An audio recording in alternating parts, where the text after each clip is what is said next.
Okay, so welcome. We're at week eight. Eight. Um, so I guess in my mind that reminds me that there's another just reflective paper due in the next week or so. If you can't get it by Sunday, just let us know. That's not the end of the world, right? If you need more time or whatever. So everyone did great on the last one, I thought. It's because one, you can't do it wrong because it's your own reflections. Um, and two, that's how we integrate, right? That's how we process and integrate things is by the reflections and being conscious about it. So that's when we put together this course, we understood that we were to meet CRPO's requirements, we had to have assignments. We couldn't just say you attended all the classes, you passed. So we wanted to make it meaningful, and we thought reflection is the way to go. So that's sort of what's come up. And if you need me to send you the description of it, I'll do that anyhow. Just what it entails. It's very similar to the last one, but you've had four more classes. So I will send that out. And today we're going to talk about cultural awareness and humility in clinical supervision. And so what we're going to focus on is what does it mean to be culturally sensitive and trauma informed in clinical supervision? What does that entail practically? Um, what are the key principles of trauma informed care when we're talking about diverse contexts in terms of cultures? We're going to talk about the supervisor's role in fostering that humility when it comes to culture, develop skills for navigating cultural dynamics in supervision, using the reflective practice to enhance our own cultural self-awareness, and integrate ethical frameworks for multicultural supervision. How do we do that, right? Um, and this is really very interesting, and it changes, as you know, from client to client, um, what it means to be culturally sensitive. Because one cultural definition, for example, being a white woman, doesn't define all of somebody's experience. There are all these intersectional identities, and it also depends what's going on outside you at the time, who the community is with your when you're within this community, what your role is, and what are the beliefs, values, customs, behaviors, and artifacts that define a group, society, or organization. That's what we mean by culture. So we think these are, I like this picture that I use for this because it talked about a lot of different sort of cultural groups. And then I was thinking of other ones. Um, and I'm sure there are more, a group of fashion models have a different culture than a group of ordinary people. Do you know what I mean? Um, whether you're in a culture of people who are atheist, they might have different beliefs. Well, they will have different beliefs, but values, customs, behaviors as a group, though it will probably vary a great deal within that culture. So we're trying to understand how cultures influence us and our clients and our supervisees in different ways, particularly with respect to oppression and privilege, because that's often an unseen, unacknowledged force in the room that we need to be aware of. Okay. And if you guys have anything to add as we go, please go ahead, because I am certainly not the expert on everyone else's culture. Um, Together, awareness and sensitivity talks about our ability to interact respectfully and effectively with people from different backgrounds. And the core components, we need to know our own, be aware of the cultures we belong to. What are our worldviews, our attitudes towards differences, towards people in different groups? Some knowledge of different cultural practice and worldviews is helpful. I've had supervisees who get really overwhelmed by that thought if they have clients from a lot of different backgrounds. And I remind them, you don't have to know everything, and it doesn't matter. Like, it doesn't matter that you know all aspects, values, beliefs within a culture because each individual interprets it differently and their experience is different depending on upon the groups they're in. So when I have had clients from Syria, Sudan, Colombia, places, Lebanon at one point early on, there were wars in Lebanon. I would read a bit about it just so I could understand the context, like what was happening with people. And I had clients who were refugees. I wanted to understand a bit of the context that led to clients becoming refugees. But what I really wanted to know was what was their experience of it? How did it impact them? How did it impact the people they loved? How does it impacting them to be here? Um, because there are all kinds of levels and layers to that. So I would tell my supervisor, you don't have to know everything about a culture because it's not going to apply to every person in that culture anyhow, but just have a general idea. So, for example, I also took my class on a field trip. Um, I didn't, we met there. So it was graduate students, and we went to Intercommunity Health Center where they provide trans health. And because it wasn't something I knew about, and that is a subculture. So to understand, what are people dealing with? What are the procedures if they want to take um, hormone blockers? How do they access these services? What happens if they want to do bottom or top surgery? Is this covered? Is it not covered? Who do they? So to try and understand just generally processes. Same with we had guest speakers in who worked with homeless populations to find out more about that, to find out supports available. So we just having some understanding is helpful, and I think shows our clients and our supervisees that we care enough to find out a bit about it, uh, and we want to know their experience. And adapting our skills cross culturally, I think, is really important. Um,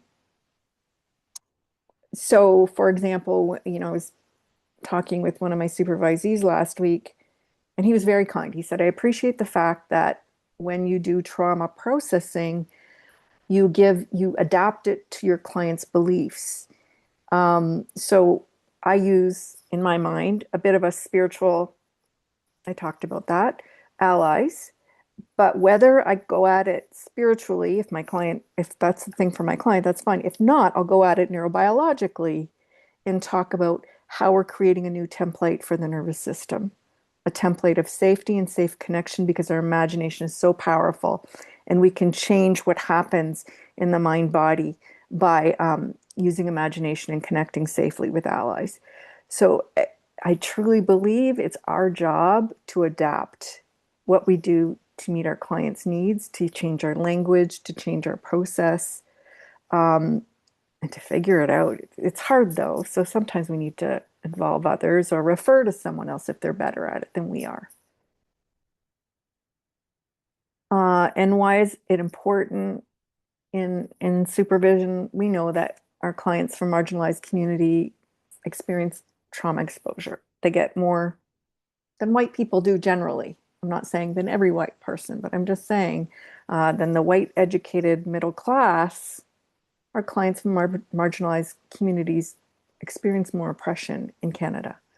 Um, Traditional supervision doesn't usually talk about cultural responsiveness. As I said, I had no training when I started. I had to learn stuff on my own. And that wasn't part of it, of what I was learning. We are the gatekeepers of the profession and we shape our clinicians' supervisee development. So it's important that we're emphasizing this so that they're aware as well. And if we're misattuned with our supervisee in terms of culture, that can replicate in dynamics with not only our clients, but them with their clients.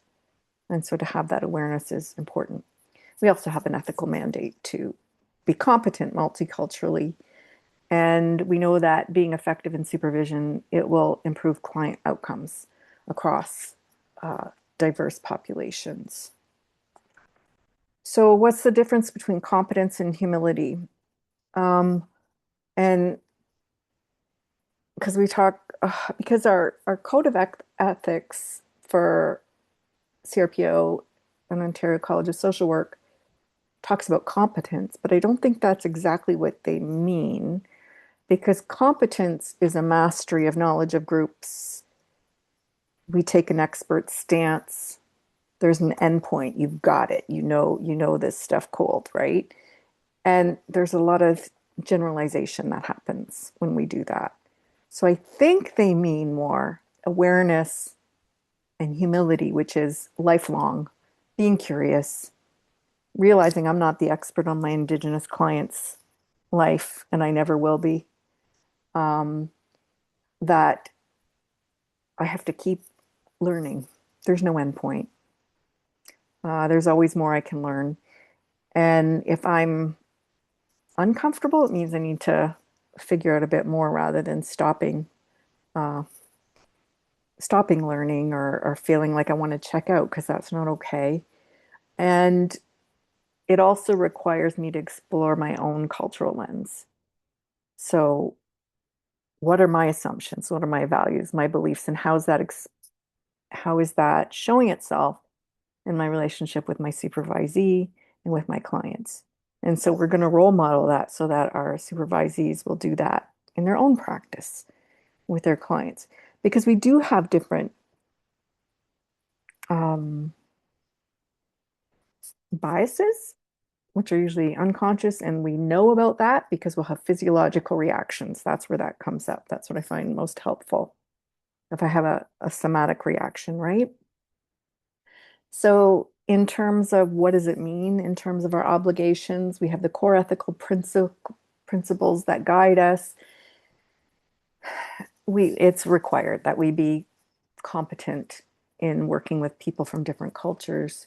Um, Although I will say, if we know somebody who is more skilled with a particular culture, we might offer that as a referral.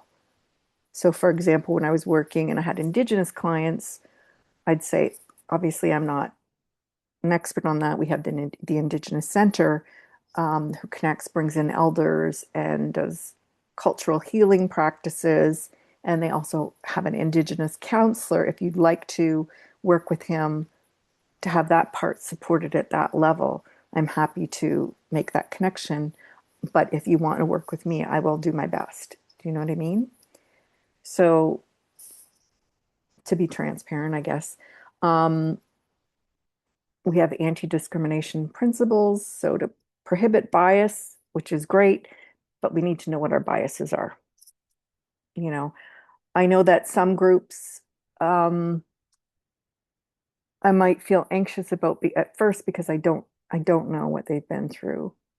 And I know some of my clients feel that way. You know, they're like, I don't know, this person, for example, um, one a person who asked for consultation talked about coming from a cult and having escaped from a cult.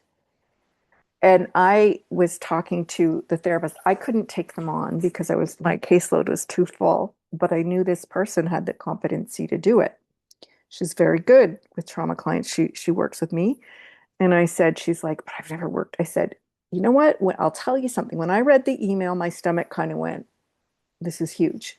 And it does that whenever I come across someone who's been really traumatized because I get overwhelmed by the content initially. Same way when I used to get psych reports and somebody would have 10 diagnoses. You know what I mean? And I'm going, holy crap, I don't know if I can, maybe I'm not good enough to do this. And I said to her, but then someone walks into the room and they're just a person like you and me, and they're struggling. And we'd be there with them in the struggle. We don't have to understand exactly before they came in what they went through, but we can be with them in that. And that's what we do, you know. I, I, I can talk to her a bit about, you know, I can explain to my supervisee what I know about cults because I did some research on them at one point. But that's not the most important part. The most important part is what is it like for this woman who got out of the cult? Does that make sense to you guys what I'm saying? Okay. So there will be, so is that a bias? I don't know if that's a bias as much as a fear that I'm aware of, and I've learned to talk myself through it.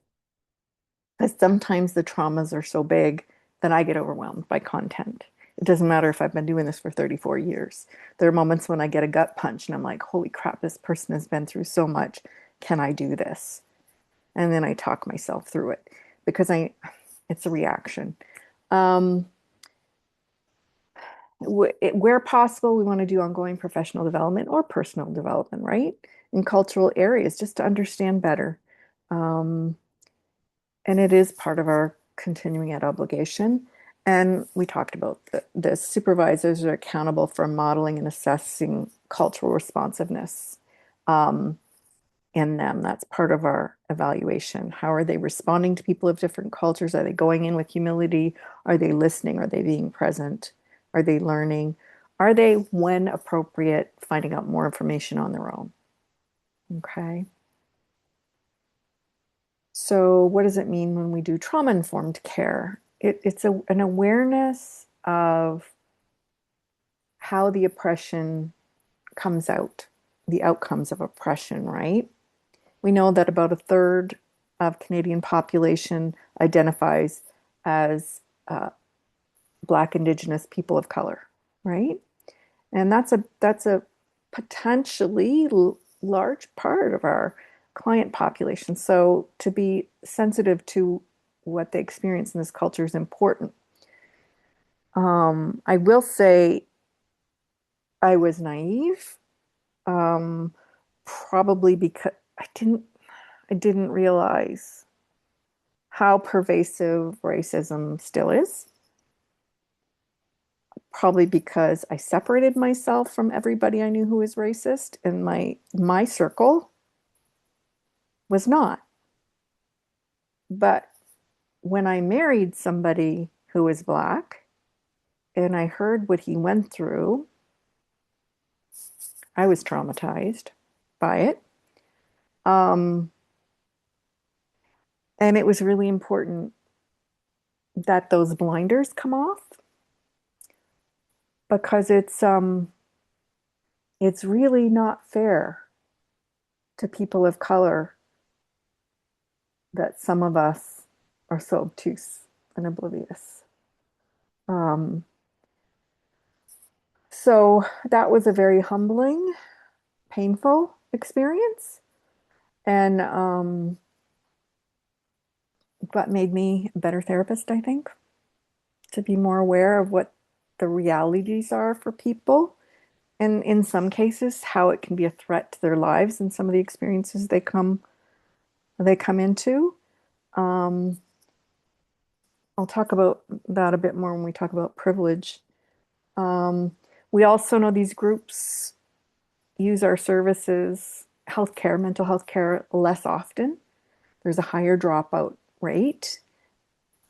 I'm wondering if it's because the therapists don't get it in some cases, right? We're not getting it and they don't feel heard and understood. There's a greater unmet need for these groups. Um, we know that 70% of therapists have reported they just don't get enough multicultural training. And when we know that when we address culture and supervision, our alliance, our therapeutic alliance goes up with our supervisee. So those are really helpful things to know. Prevalence of trauma, we know it's high. 70% of adults worldwide have experienced at least one traumatic event. Doesn't mean they've developed traumatic stress symptoms, but it was probably a shock to their worldview and sense of self because those things are hard on us. 61% of Canadian adults experienced adverse childhood experiences. So, some type of childhood trauma. We know that racial and ethnic minorities experience higher rates of community violence and systemic trauma. We see that all the time. LGBTQ plus individuals also elevated rates of discrimination-based trauma. Refugee and immigrant populations, they not only have the compounded trauma from displacement and all that they endured, but then coming here, they might not be met with welcoming arms from everybody either. So there can be discrimination as well. Historical trauma, that's we might see that in trauma work when my clients or my supervisees are describing different groups of people that they're or individuals they're working with, and telling me about cultural background. They'll say, "Oh, they immigrated from Syria last year." I'm like, "Okay, keep in the back of your mind, there's been a horrendous war in Syria. There may be trauma." Like there are things we need to know. With slavery, not only the long-term consequences of people who still are very bigoted, but epigenetics might say they carry that in their genes, the traumas of slavery. And what does it mean when you can't find your ancestors? I can go on and go back to 1600s on Ancestry. My husband gets blocked in the 1800s, and he has to go look at slave records when we go to Barbados and St. Lucia, because those are the only records of his ancestors who were taken as slaves from the west coast of Africa. So, so there are different implications, right, and how that impacts a person. Indigenous people, gosh, they've been through so much, and I know so many Indigenous people whose parents, grandparents went through residential schools, and how that trauma has been passed down. So people carry a lot in their bodies, whether it's right at the surface when they come in or not. Um, and those wounds, that trauma can be passed on through stories, through disruptions in the community. We talk through body trauma, the held trauma in the body. The collective trauma could be national disasters, war, terrorism, police violence, um, mass incarceration of people. And our responses need to take into account community level wounds, not just the individual. So to be aware of what's going on in communities, and sometimes we have to advocate uh, for clients who are experiencing marginalization, oppression in different systems. They might require, our clients might, especially collectivist cultures, might require a community approach to healing. And we can help them connect with community. Sometimes that's helpful, sometimes that's not, and I'll talk about that a bit more. They have to understand these broader contexts. So, we need to remember that culture affects how we experience trauma, how we interpret it, and how we cope. In some communities, and by community, I mean a family, I mean the extended family, I mean a church culture or religious community, a country, a city, a socioeconomic culture, whatever it is, we interpret trauma and cope with it differently. In some families, you don't talk about it, you just move on, right? In some families, you drink to forget. In some careers, they drink to forget.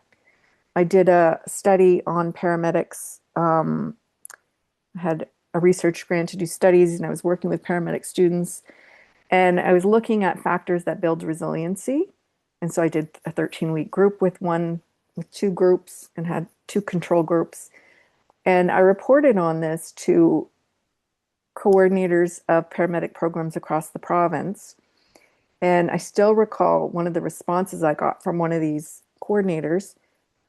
He said, because I was talking about trauma, and stoicism was really big, and how we want to support people. I said, I want to support these people who are there at the worst moments in our lives so it doesn't destroy their lives. And he said, well, when I was on my placement as a paramedic and started, if I went to a bad call, my preceptor just said, here's some whiskey, have a drink. This is how we deal with it. And I said, I understand that. I said, my grandfather was a fire chief. I had an uncle who was a police officer, one who was a paramedic, and one who was a firefighter. I'm married to a police officer. I said, I've seen really bad ways of coping that cause all kinds of damage to the person and their families, and I've seen good coping.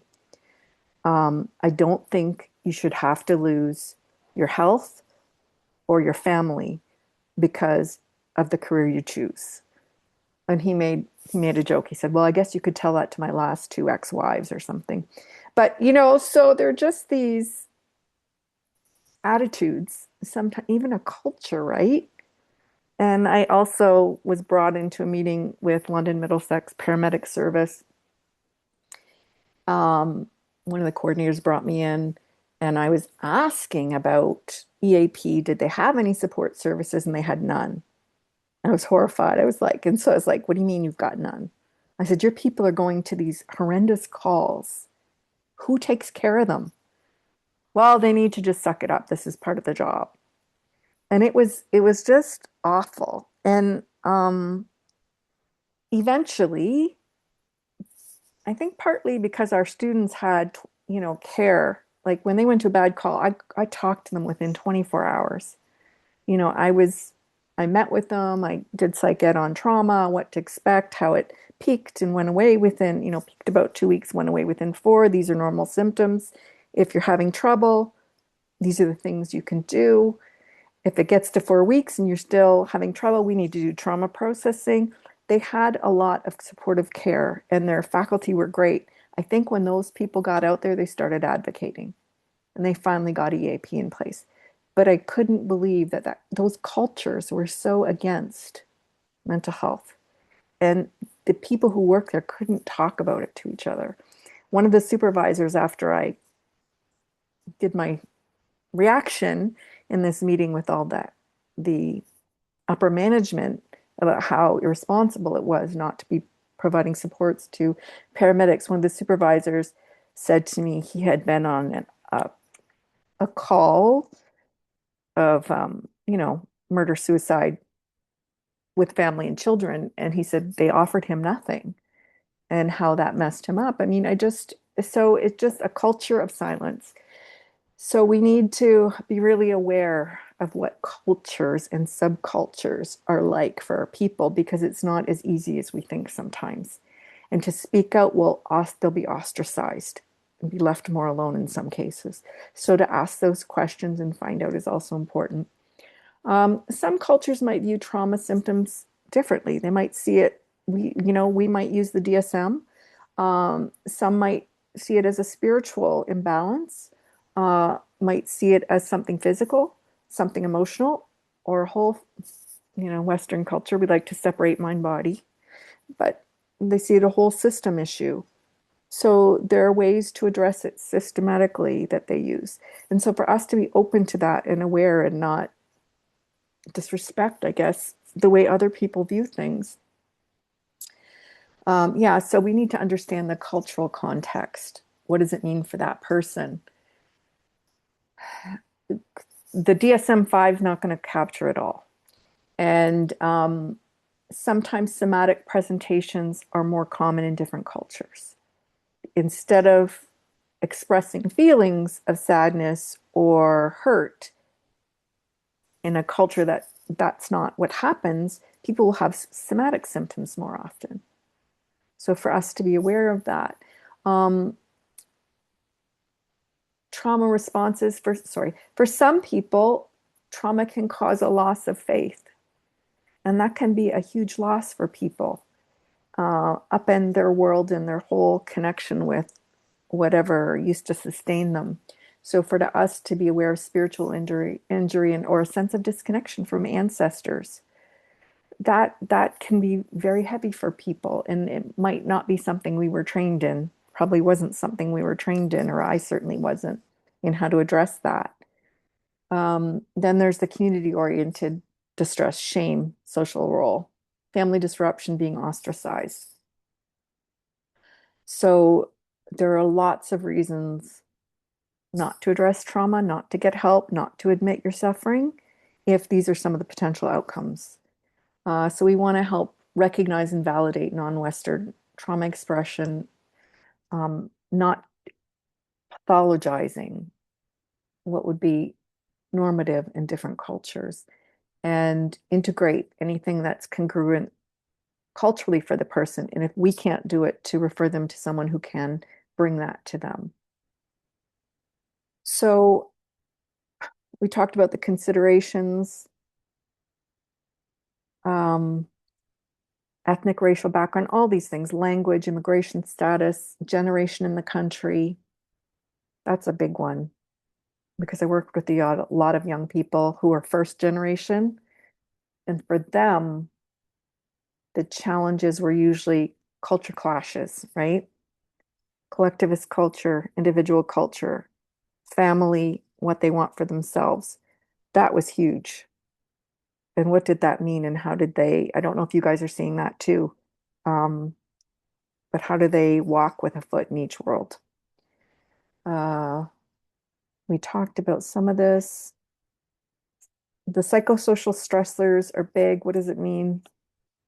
Poverty, religious or political persecution. Um, they're the cultural elements of our relationship with the client, including language. Um, how we speak about things. I mean, there's the language. If I can't understand the client and it takes us an hour to get through 10 sentences, I'm really hurting for that client, thinking this is not going to work. And so to find them an interpreter is really important, or to get them to someone who can provide services in their first language. I mean, because I explained to supervisees, it's, how hard is it for us in our first language to explain how we feel and what we're thinking sometimes? Imagine trying to have to translate that to somebody to a second language. So where we can to try and connect people with first language supports can be really helpful because we're not going to get far very fast. And I could see how frustrated some of my clients were when they were struggling to explain something to me. And I couldn't help them the level I wanted to. Let me just think. Yeah, it's also going to affect how we conceptualize what's going on. So, what are the aspects of culture involved here? I'll give you an example. Um, a client's been living a double life, for example. Um, their family is very strict Catholic. Um, they talk about how traumatized they feel because they've not come out as trans to their family because they know they will not be accepted. They'll be ostracized not only by their family, but everyone in their community that they grew up with, a lot of their friends. They will be cut off financially. And so, I mean, that's all part of it. Because a supervisee, I've had supervisees come in and they didn't figure out the rest of it. They just said their family's strict Catholic and they're trans and they don't feel connected to the church. They feel like they're not welcome. And my supervisee, for example, wants to tell them to, you have to live your life. You have to be true to yourself. And I need to slow them down and say, if they could, they would right now. But let's figure out what's going on because there are lots of costs to that we need to understand. And before they do that, they might need to set up a community. So we need to understand what something means. What's the cultural context? Another example, for several years, I've provided supervision to psychologists in Kenya. And because they don't have a lot of people there who have a lot of experience, it's sort of a new field. And one of the therapists was talking about a young man she was working with, and she said, I think he's gay, but he's never said anything. Do I approach that? And I said, what does it mean if he's gay in that culture? And she said, well, he would probably lose everything. Um, family, his job, like if he came out. And I said, okay, then you don't approach it. He doesn't feel safe. There's a reason he's not saying anything. If that's the case, let him know you're safe. But he might not have it in him to face that yet. because of what it's going to cost him. So we have to take, in some countries, people are jailed for being part of the LGBT community, and some they're murdered. So we need to, what is the cultural context to whatever somebody's bringing to us? Um, Part of our understanding, it's part of our treatment planning, part of the therapeutic relationship to be validating, to not push somebody when we don't understand. Well, we shouldn't be pushing anybody anyhow, but sometimes there is some enthusiasm to want to support people in being true to themselves, which I get. And we have to do so safely with the person and understanding the context and let them make choices. So we talked about, it's in supervision, we need to understand again how trauma shapes therapy in different, but that's general. You've been doing a lot of that work with Jen too, being culturally sensitive, and then putting those together in supervision. And that's not only about our supervisees' clients, that's about our supervisees. What is their culture? What is their understanding of things? Are we putting our whatever preferred ways of knowing ahead of theirs and presenting them as more valid? We need to keep that in mind. So, in the supervisory relationship, we need to acknowledge that some of our supervisees are from marginalized groups and may carry vicarious trauma. And so, racial trauma is a cumulative stressor. And so, when our clients who've been traumatized racially are working with people from similar backgrounds and see those things happening, it can cause vicarious trauma. And we also want to make sure that we're not adding anything oppressive or doing any marginalization type of behaviors in supervision, because again, that's cumulative. So we want to talk about psychological safety and that we have power in our relationship so that we can review, how we're interacting. So we talk about how do we stay in awareness with ourselves. We want to model self-awareness. We want to make sure we're looking for culturally relevant clinical material and training our supervisees to do the same. So I flag things when they talk about a client history, when they talk about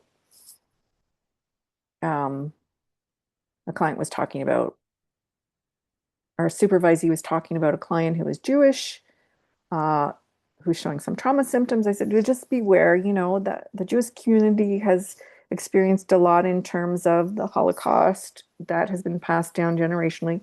Back of your mind. That's all I'm asking. Same thing, Palestinian. Keep that in the back of your mind. There's a genocide going on and people are feeling that. And that might come in, people talk about that in supervision, and the supervisees say, I don't know what to do. I've got a Jewish client who's talking about this side, a Palestinian client who's talking about this side. I said, be present with them. Be present with them. But keep in mind what's going on in the world and how that builds on people. It adds to their heaviness, to the trauma. It adds to all of us, right? When we see what's going on in the world. Yeah, so we're looking at exploring opportunities for cultural countertransference. So sometimes people will talk about, your supervisees will talk about, I've had bad experiences, people from this culture or whatever, or my family has. And so I feel I'm very aware and I don't want it to come out with my client.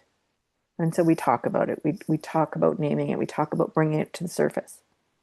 And there are moments where it's too present and dysregulating for the therapist, where they need to refer due to a confidential conflict of interest. So hypothetically, if I had a supervisee who was Palestinian, working with a client who was coming in and talking about um, how, he totally backed what Israel was doing in Palestine right now. And my client is dealing with relatives who are being displaced, worried that they've been killed. Her whole family had been displaced from Palestine years before. Um, the client doesn't know the therapist is Palestinian, and the therapist is really dysregulated after each session, and she's trying to stay grounded. And I said, you know what? And she's in tears talking to me. I said, you need to refer this client. You need to say, because your health matters too. You cannot be present when you're dysregulated. So you say, I have a confidential conflict of interest. I'm sorry, I'm not going to be able to continue to work with you. And gosh, she felt so relieved after that. But we can feel like we have to be everything to everyone, and we can't. So to keep those things in mind, it's important. There was a time when I had a client come in who years ago, as my children were small, and he was explaining to me he had anger issues. He had belonged to a white supremacist organization, was at the top of it apparently. He had said he left, but I felt really, well, one, I don't like that generally. That triggers me. Two, I've got pictures of my kids on my desk who are clearly biracial, and I'm feeling afraid. So I went to my manager and I'm like, I don't know if I can work with this guy because I'm really getting triggered here. And she said, well, you don't have to. If you want to refer him, you can. I said, the only thing that is making me wonder if I should stay is that he's coming. He's coming here for some reason. So I'm going to wait and see. And I think it was about 3 sessions in. I mean, he really physically hurt people for no reason other than their skin color. Um, and third session, he started sobbing. And he said, I'm really sorry. And I said, for what? He said, for all I've done, because I see the pictures of your kids. And I know there was a time when I would have wanted to hurt you and them. And I'm so ashamed and I'm really sorry. And that was a very moving moment. I was a little bit teary. He was sobbing. I believed he was genuine. He felt like he needed to talk about the things he did and get it out. And we worked together for about a year. And he came out, he came a ways. He still had anger issues, but he came a ways. And so I'm not saying anyone should stay in those, to continue in those. For some reason, I felt like I should for a little bit to see what was happening. And I think it had a beneficial outcome. Um, have either of you had times like that when you're like, I can't work, I don't know if I can work with this person because of those subcultural or cultural, you know what I mean? Because he was in a subculture that I despise in terms of their behaviors.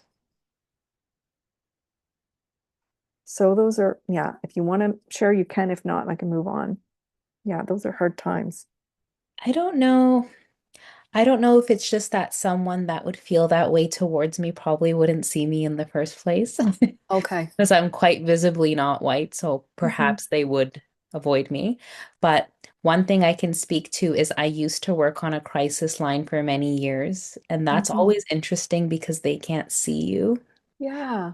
Um, but there was a caller who had asked for my name, and when my Mhm. name wasn't like kind of Anglo-Saxon, they got very upset. And they told me that they didn't want to speak to me. And they started to ask me like what my skin color was and Oh what my my hair gosh. color was and what my eye color was. And I think I was kind of newer on the line. Like Yeah. they had told us that if we were being abused or harassed in some way that we actually don't have to stay on the call. Yeah. But I think my goal at that point was like I still wanted to support them and find out why they were calling because so Yeah. many people that called were feeling suicidal. So I probably stayed on that call longer than I should have. But you know what? I think that's part of learning too, because when Yeah. our boundaries are crossed, we can often be in shock the first time, It is shocking right? because I never had, I mean, someone say that to me, and care so much about my name and where and like basically tell me that they they don't want to talk to me. Oh, at first she kept saying that, but then she kept wanting to tell me why Hmm. she didn't want to talk to me and why I shouldn't be here. Like I think that was very important for her. And Hmm. I was too much in shock to respond. So I always wonder, and I also realized that like I will kind of add about someone else's experience, but there are some therapists in my clinic who wear the hijab. And Yes. I am Muslim, but I don't. Yes. And I never realized to what extent that it's sad to say this, but it sort of like has benefited my practice because Yes. sometimes the clinic director like has opened up to me and said that they're not getting as many clients, especially in the area where we work Yeah. as clients don't trust, clients don't want to see them. There's a lot Oh of my. assumptions made about whether this person can be non-judgmental. So there's a lot. There's a lot. Like I Hmm. feel like I'm also kind of privileged in a way because I don't have like clear markers. I look a little bit Hmm. racially ambiguous. And at the same time, I'm very clearly not white. And sometimes that does come up as well. Hmm. Well, thank you for sharing that. Yeah. Those are things it's important to reflect on for us to think about what it means and, what it means if you have a supervisee who wears a hijab. How might they be treated differently, right? Because a lot of assumptions can be made. You're right. So I guess I've talked about most of these. Just looking, there is a Harvard implicit bias assessment if you ever want to do it with your supervisees. I put the link in there. Um, and yeah, I'm just trying to see.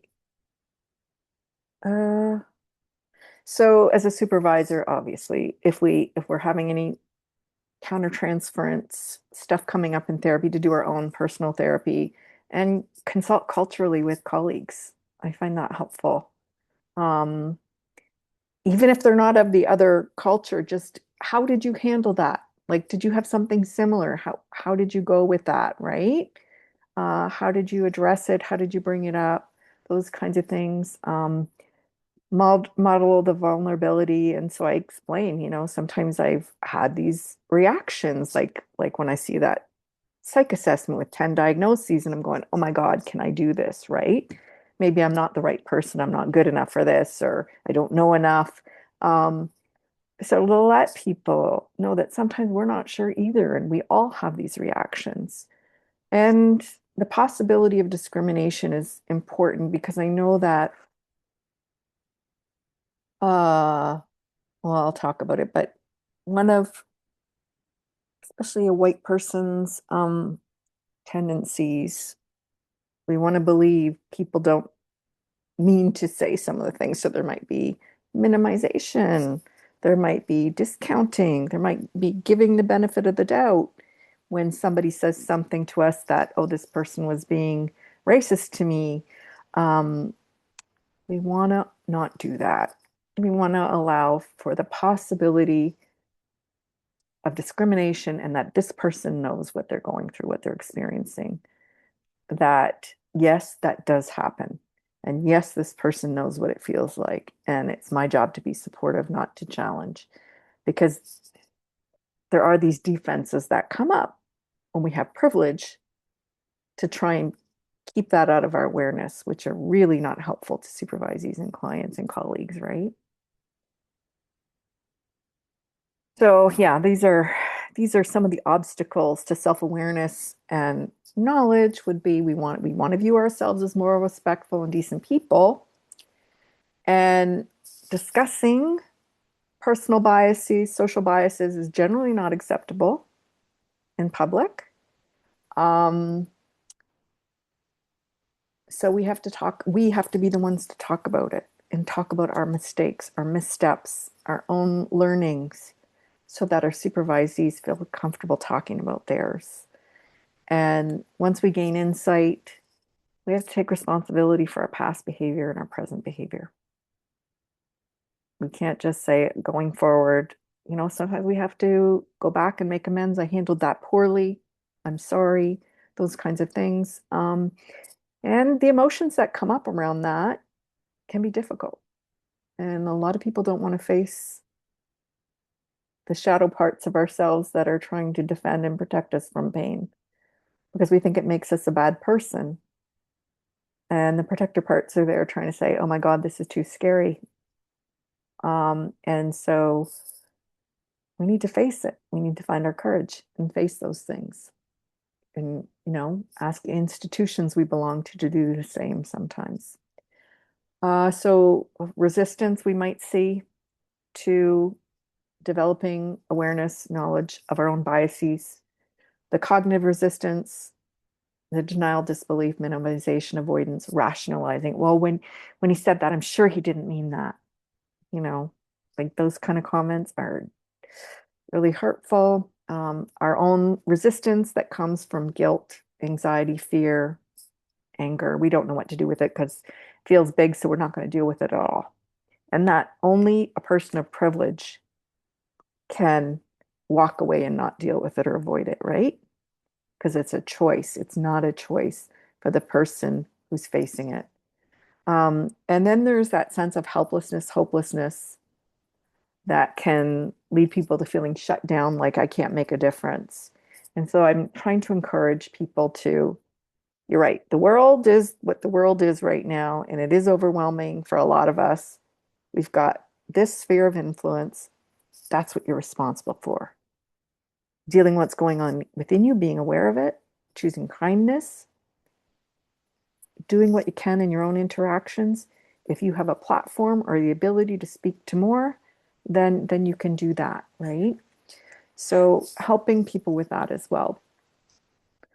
So our implicit biases are unconscious attitudes, um, and they're not they're not conscious. Again, we usually find them in somatic reactions. That's where I usually find them because the body never lies. The mind has great defenses, lots of protector parts to distract us, to keep us away from things that hurt. The body will tell us the truth. But those biases can influence our clinical judgment, our assessment of what the problem is, and how we plan treatment. So we need to keep that in mind, right? Privileged. So the unearned advantages based on our social group membership, I find it's invisible. And for the people who have privilege, it's about things we never have to think twice about, right? It's just a given, right? So, for example, my kids, there was a racist incident with one of my kids on the bus, and I was outraged, and I said, I'm going to the school. I'm talking to the principal. If I'm not happy, I'm going to the superintendent. My husband's like, don't even bother. Because when he grew up, they were the only black family in his school district. He used to get beat up daily by this bully. And his parents tried to deal with school. They did nothing.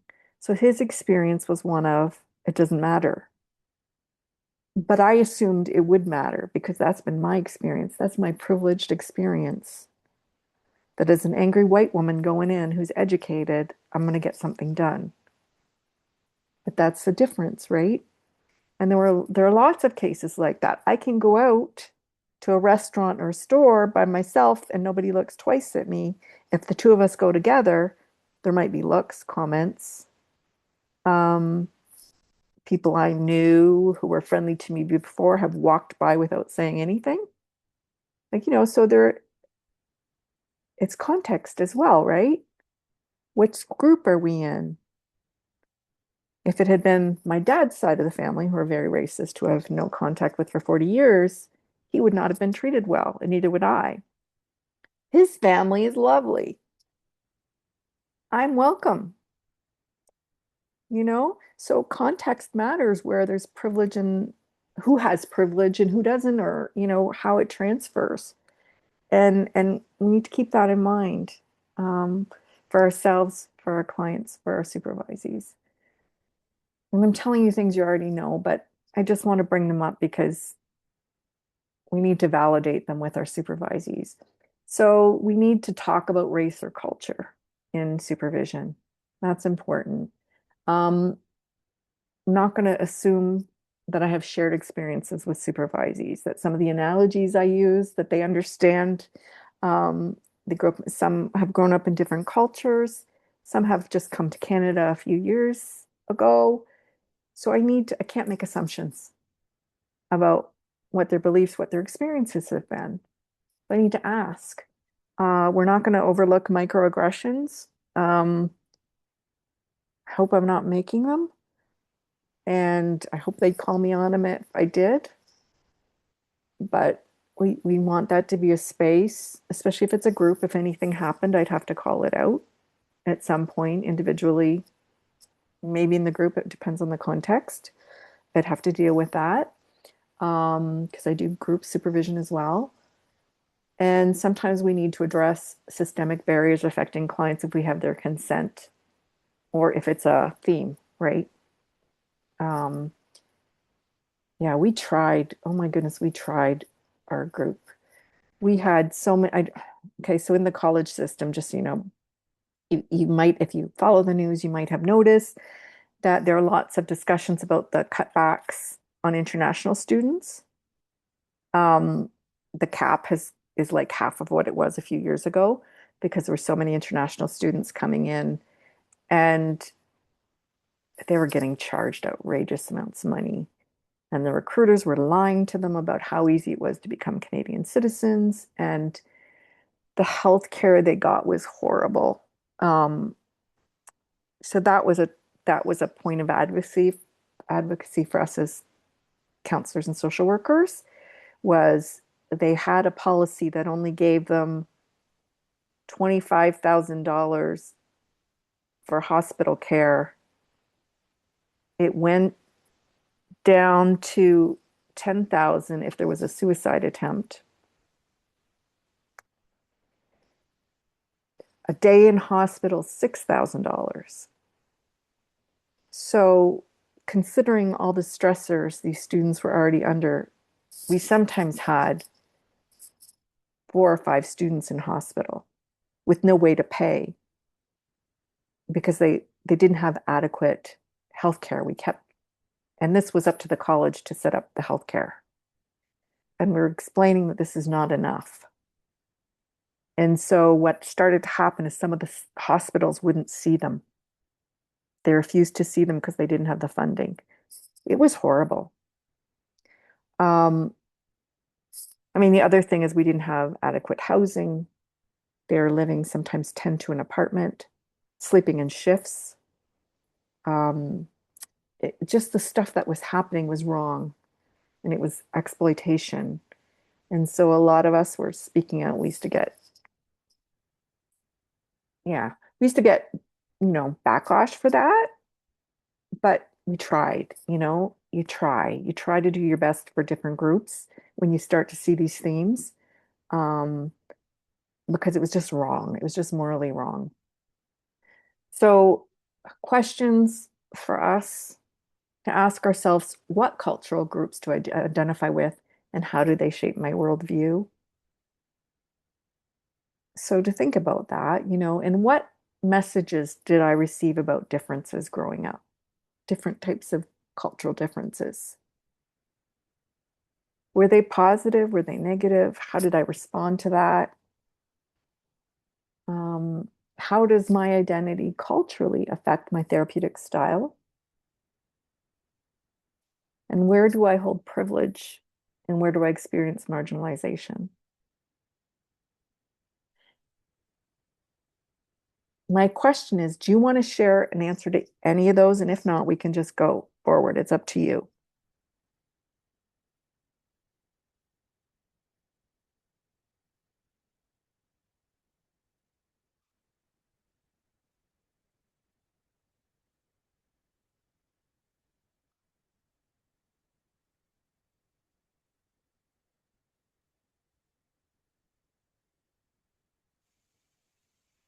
I'll just make a note in terms Sure. of just cultural identity.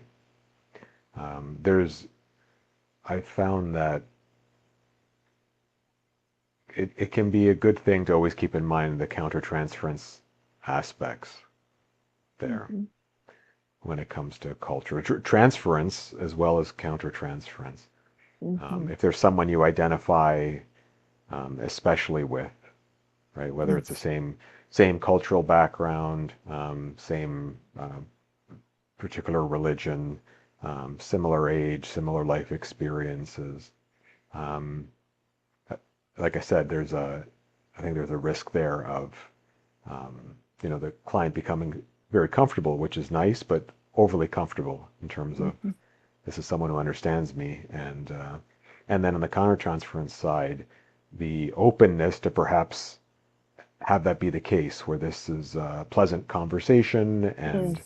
and yes, you can be making a case for be empathetic listening and unconditional positive regard and those things, which is great and can be true and can be very Mhm. therapeutic. But at a Mhm. certain point, to be honest about, are we moving forward with therapy here, Mhm. or is this some kind of uh, friendly discussion? Mhm. And I Mhm. think cultural can be a risk area for that. Right. Just to get too comfortable in terms of the surface talk and finding your commonalities, the shared interests, shared experiences. hmm Yeah, and just not being mindful of what the point here is. Hmm. Therapy is meant to have a beginning, a middle, and an end, and we want to Yes. be moving towards autonomy. And if we kind of get stuck in this, um, allowing the client to tell the same stories, I think that's Yeah. an indicator for me. If I've heard the same story three, four times now, Hmm. that's probably not the best use of our time. And it's Right. kind of incumbent on me to be able to identify that and Right. help move that forward. Whether it's an IFS perspective, identifying it as a part that Hmm. is maybe telling is a storytelling part that Yeah. does a good job of just keeping things at the surface level and friendly because it's gotten a little nervous about going deeper. Yeah. That's our opportunity to maybe bring attention to that. Yeah. And Immediacy is great for that, eh? right, and maybe just asking that part, see if that part would be willing to step back a bit Yeah. and allow some space for some deeper Yeah. discussions. Yeah. Yeah, That's a good point. That's a good point. Huh. Thank you. yeah, you're welcome. Yeah, it does all that affects transference, countertransference. We might start assuming if we have a lot in common that, oh, this client's just like me, right? Sometimes I hear supervisees saying that. This client's just like me. Well, yes and no. Yes and no, but let's focus on what this is about for them, right? Yeah, yeah, important. So let me just move on here. So we've talked about this again, and these might be not only the supervisor questions, but questions for a supervisee, right? Are they aware of their own cultural heritage and its impact on therapy, how they do therapy, their comfort and discomfort with differences? Do they understand how oppression and discrimination affects mental health?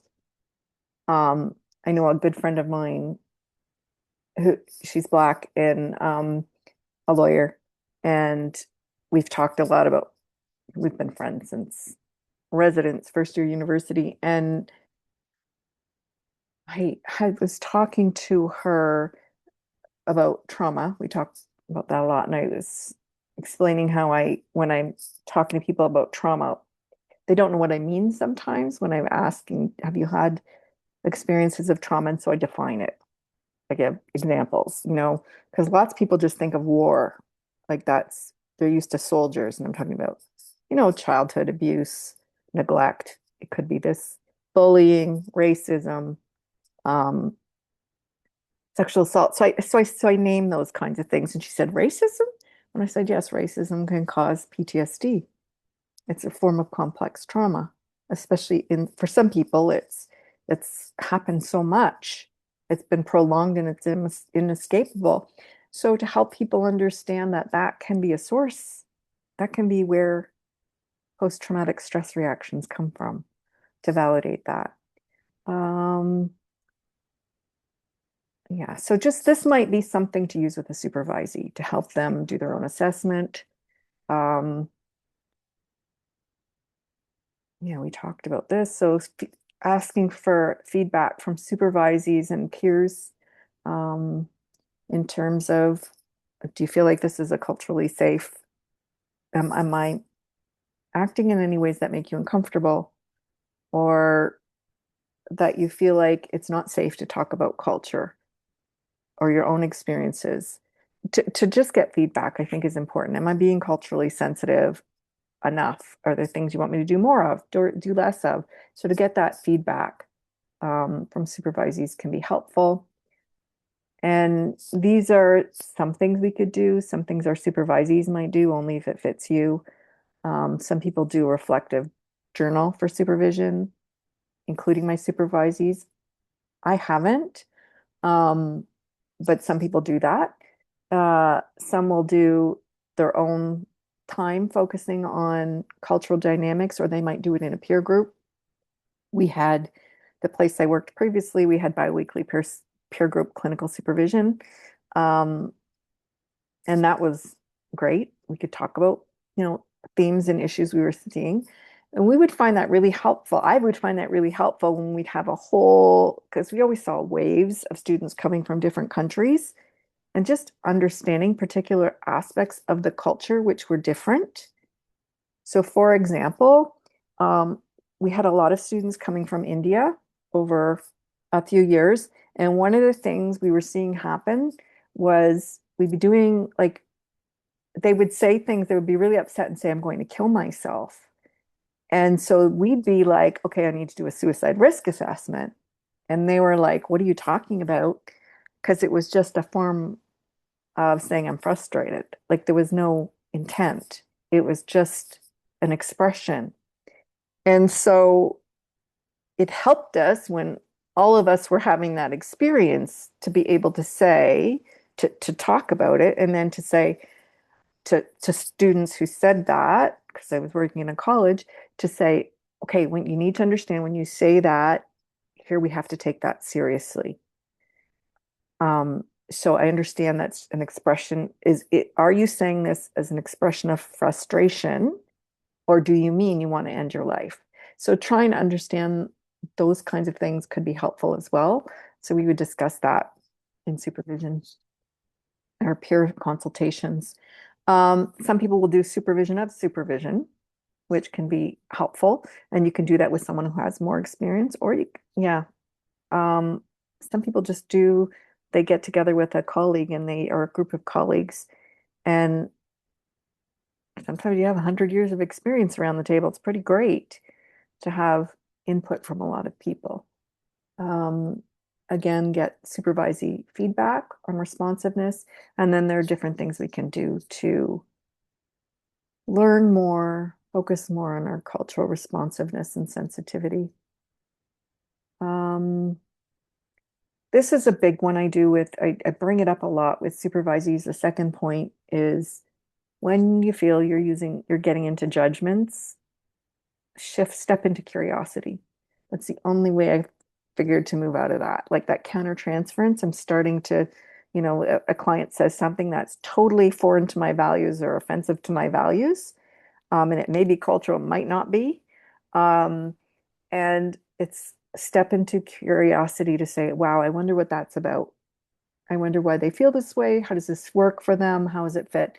So that's one I use a lot. And sometimes it is a cultural lens that I'm like, okay, I need to think about this, and this is their belief, and I need to be curious.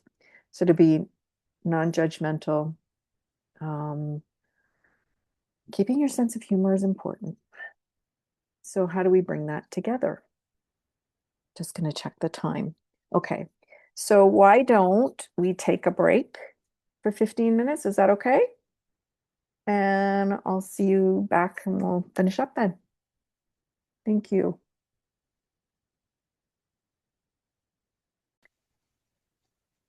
No, that's true. I usually will ask them, what's the cost? Why are they not doing that? There's a reason, right? If they could live their lives true to themselves, they probably would be if it was that easy. But yeah, what's the cost? Oh, okay. Um, Nod, I wanted to ask, did you, was your program, did it include cultural sensitivity and therapy? Perfect. It did. It was an MSW program. Okay. I graduated in 2020, and I feel like there was a big emphasis on this piece.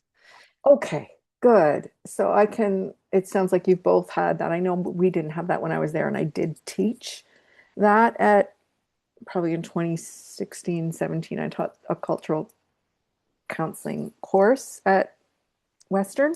But yeah, so I'm glad. So that means your supervisees will have had it as well. So that's great. So they will understand, and we're just translating all that to your relationship with them and flows down to the client, right? Because sometimes we can forget that in our relationship with them. And to try and have that different lens, that supervisor lens instead of the therapist lens, even though we have to have both as a supervisor. So yeah, so we won't go into all the differences in collectivist and individualistic cultures because you guys, I'm sure if you've taken a course, you've got that down. Um, but it's certainly helpful, I find.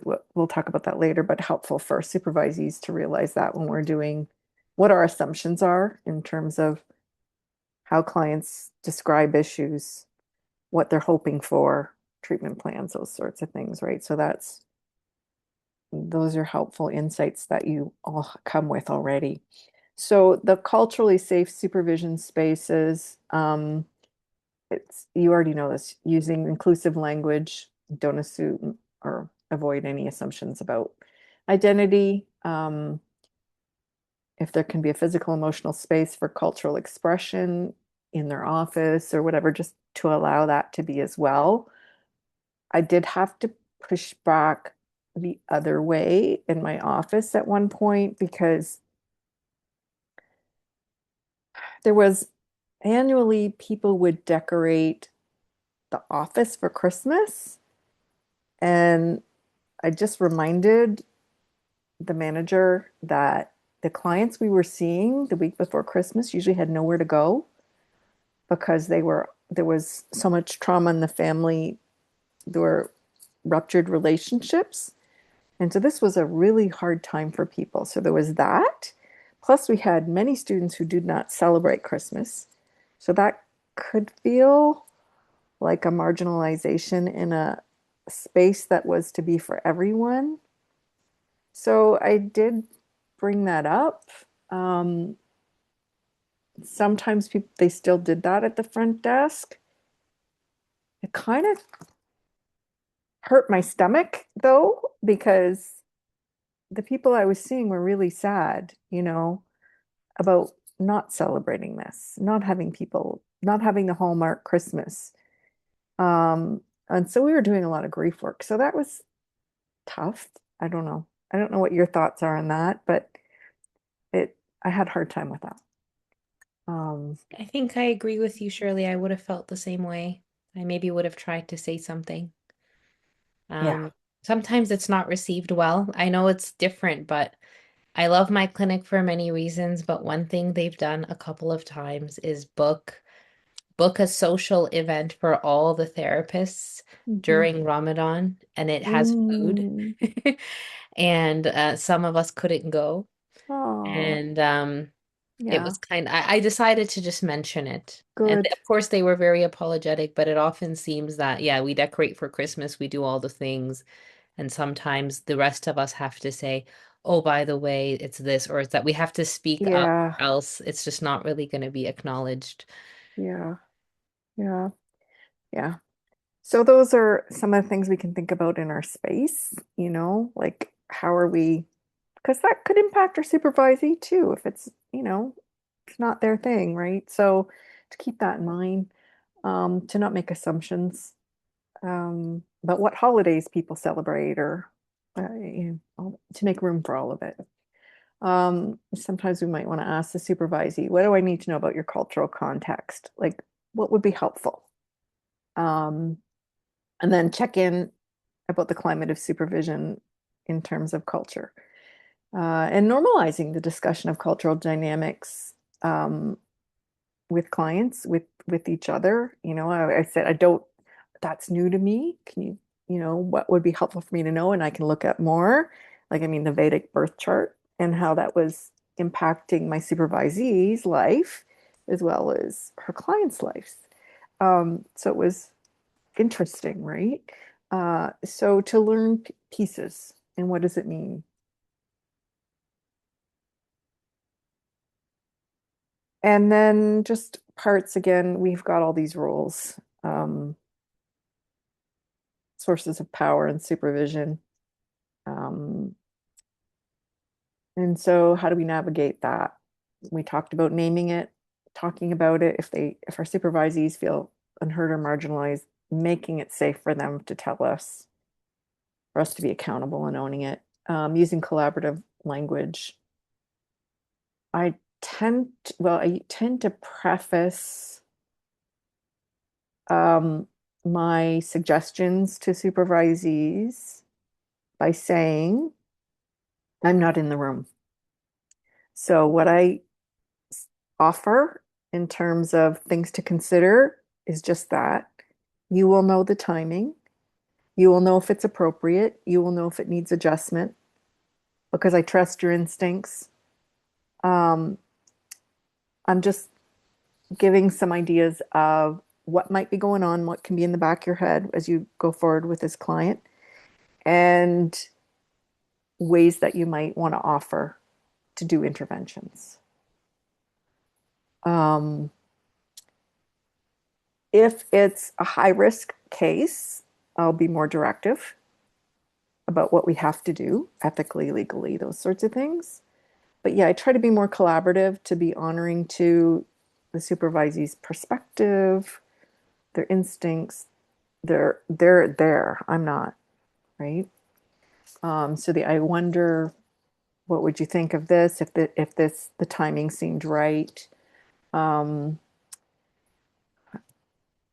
we collaborate on decision making about things. What do you think of this? Um,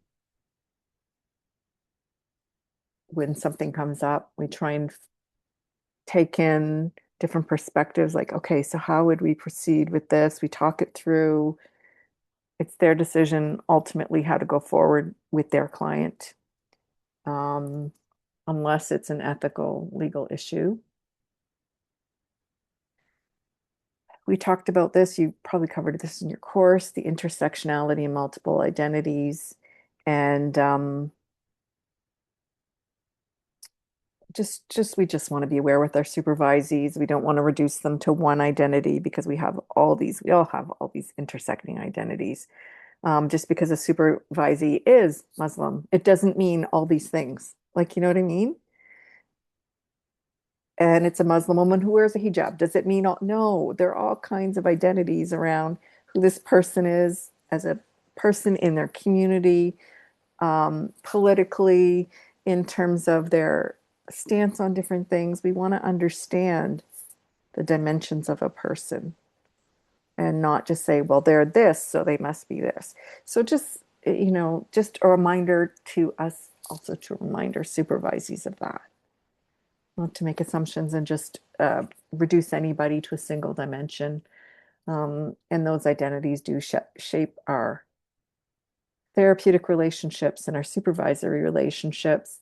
So this is the multicultural counseling framework. We've talked about different ones of these. Um,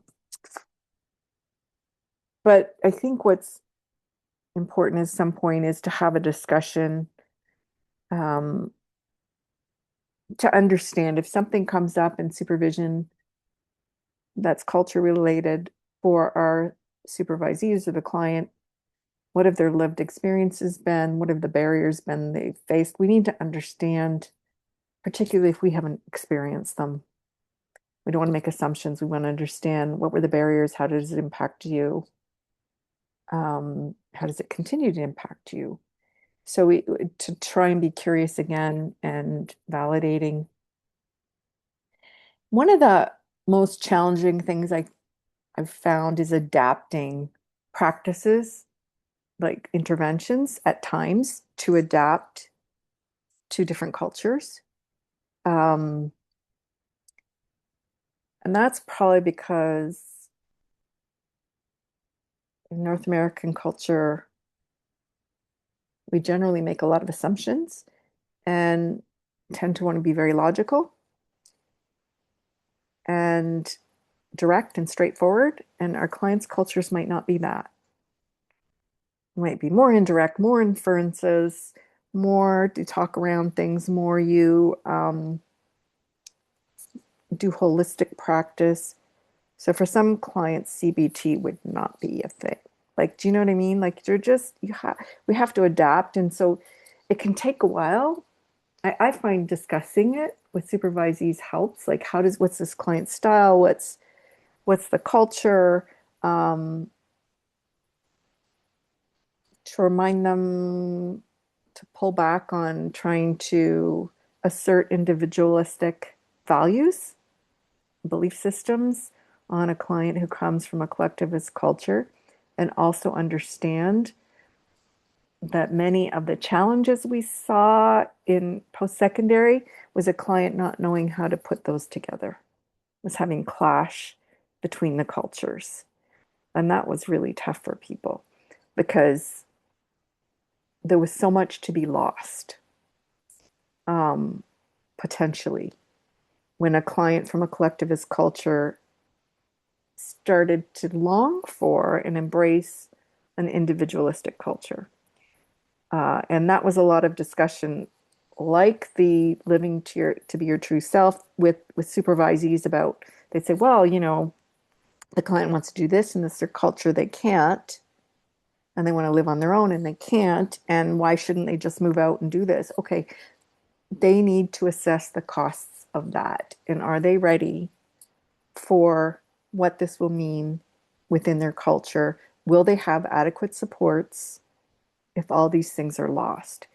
It is a hard situation for people to be in. It's very difficult.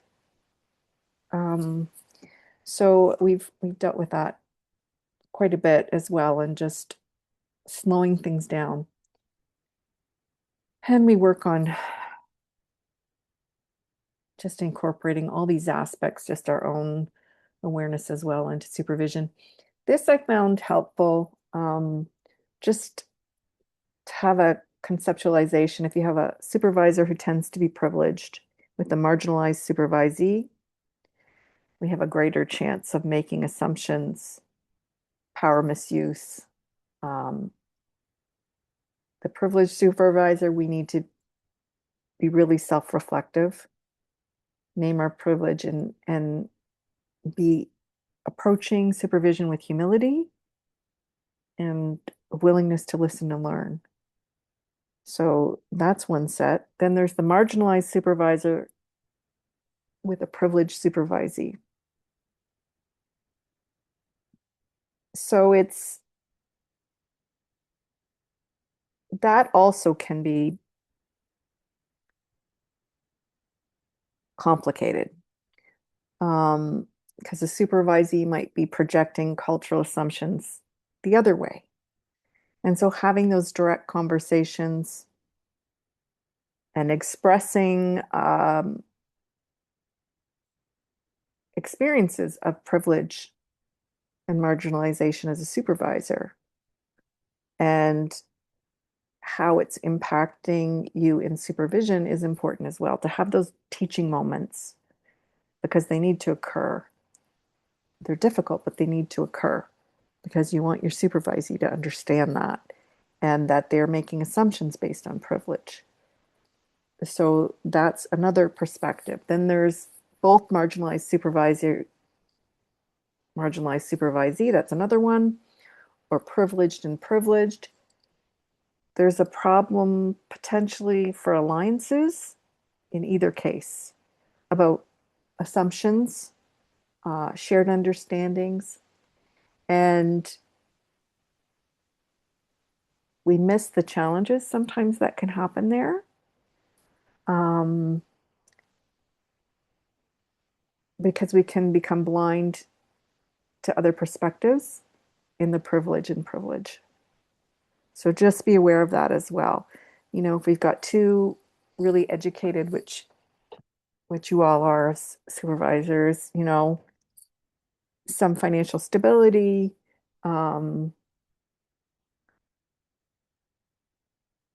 you get on, you know, you're doing well in the place of work, you've got privileged supervisee. We can forget because the both of us have privilege, we can forget that it's taken for granted and not everybody has it. We can collude in assuming everybody and our clients should see things the way we do. So it's just for us to remember, again, with humility, the marginalized supervisor, supervisee, um, it there can be an alliance that would be unhealthy. So the colluding on the trauma processing and the experiences of trauma, um, and the lack of clear boundaries. So we just have to be careful with that too, right? If we over identify with our supervisee. I sent you guys, have you seen the invisible knapsack before? I sent that out. Yeah, I found it helpful at one point to look through all the possible areas of privilege we might have, and also to think about that in some contexts I might have this privilege and in others I don't, and even identifying that. Um, if the supervisees haven't used that, it can be helpful for self-awareness as well. So just a few things. If we have supervisees from collectivist backgrounds, there might be fear of shame or loss of face if they disclose errors. Maybe, maybe not. It could also happen with people from individualistic cultures as well, if there's a tendency towards needing to be perfect. So we wanted to make it safe. We want to normalize um, that we all make mistakes, and it's okay to talk about them. That's how we learn. And we do that by sharing some of our own mistakes. For some clients, being direct and feedback critical, you know, feedback might feel disrespectful or shaming. So we'll be more cautious with that. And I guess it depends on how the client speaks. If it's not direct, it might be more inferred. It depends on the culture, right? Because some people don't do the direct feedback as much. I know we had a clash between two coworkers, one very direct, the other one not direct, from two different cultures. And oh gosh, it was hard because they were both wanting the other. One found the other to be disrespectful. One was like, why doesn't she just say it, right? Just say what she means instead of talking around things. So I think we have to take into account how people communicate and how they receive feedback. So in terms of giving feedback that's more critical in the um, service of learning. So I'll sometimes share a story that when I was doing my master's thesis and my professor kept giving my paper back old school with red marker on it. At first, I was really hurt and offended. And then I just said to myself, okay, I'm here to learn, and this is what I'm paying for. So I want the feedback because I want to do better. And that really helped me to depersonalize. And so the way we deliver feedback, I try and say, I might share that story and say, this is not a personal criticism. This is about to help you hone your skills because you're good at this. And I'm going to suggest that it might help if you did this. See what that, would you be willing to do an experiment and see what that's like? Or, can we, can we move in this way? Um, but just to be clear that it's not a personal attack in any way, because it can be perceived through a cultural lens. I don't know if you've found another way to do that. Um, it really depends on the person I'm talking to and what I've learned about them. Have either of you had other experiences with that? Maybe not. That's okay too. But something to keep in mind, right? And sometimes supervisees will defer to you all the time. And that might be cultural, whether it's family or, where the religious community or just geographic community, how they interact. And so disagreement can feel disrespectful to them. So we might want to address that too, that this is not meant to be disrespectful, that we're working on learning, and how would it be, even ask, how can I deliver feedback in a way that feels most respectful to you, and giving suggestions. And honestly, if you don't agree with me, please tell me. I know that you're not used to that, but I want us to be able to have discussions, because it's hard if someone just keeps agreeing with you, but they don't really agree with you. So we try and find ways to work that out together. I'm trying to see, yeah. So again, conceptualizing the client, what what a supervisee might see as a meshman in a family might be just a collectivist loving family, right? And